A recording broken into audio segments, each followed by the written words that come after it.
পয়লা বৈশাখের বিকেলবেলায় চটপট করে রেডি হয়ে নিলাম, কারণ যাবো ওপারে হালখাতা করতে।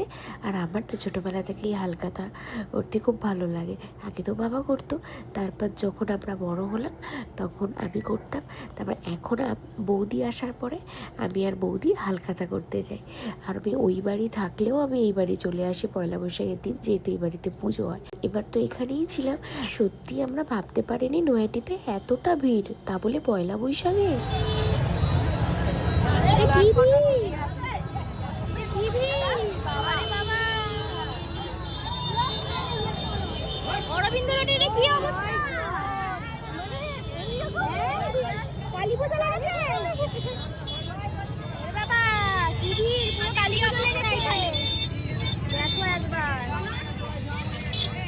এত ভিড় দেখে আমি ভাবলাম আজকে কি নয়টি আসার সিদ্ধান্তটা নিয়ে আমরা ভুল করে ফেলেছি।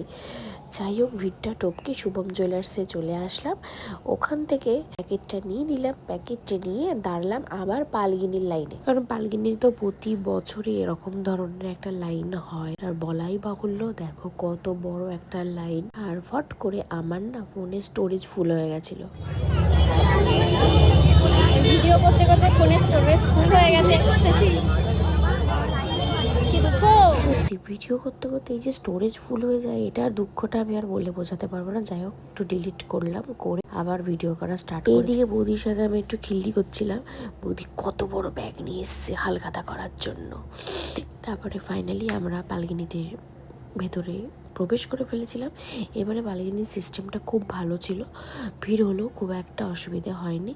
তারপরে এদিকে রাস্তাতে দেখো কি সুন্দর লাইটিং, মনে হচ্ছে বিয়ে বাড়ি এসেছি। আর এই পুচকুটাকে দেখো, ওকে দেখে তো আমার গোল্লার কথা মনে পড়ে গেল। আমি গোল্লাকে এই গরমে একদম আনতে চাইনি, কারণ প্রচুর গরম। এই গরমে ওকে আনলে ওকে কষ্ট দেওয়া হবে, তাই আমি ওকে বাড়িতে রেখে এসেছি। আর কাঁসা পিতলের দোকানে যে আমাদের সেটটা করা ছিল সেটা নিয়ে নিলাম। আর অনেক দিন ধরে আমার ইচ্ছা ছিল এই স্পিস লিলিটা কিনবো, আর বৌদিকে একটা বেলি ফুল গাছ কিনে দিলাম। আর একটা টোটোতে দেখো আমরা কত কিছু নিয়ে আমি আর বৌদি বসেছি। আরও একটা দোকানে যাওয়ার ছিল, কিন্তু ব্যাগ এত ভারী হয়ে গেছিলো আমরা আর সেখানে যেতে পারি, তাই জন্য একদম ওপার থেকে টোটো করে নিয়েছি, টোটো করে বাড়ি চলে আসলাম। আর হালখাতায় কি কি মিষ্টি, কি কি কেনাকাটি করেছি সব আমরা তোমাদের পরে ভিডিওতে শেয়ার করবো। চলো, টাটা।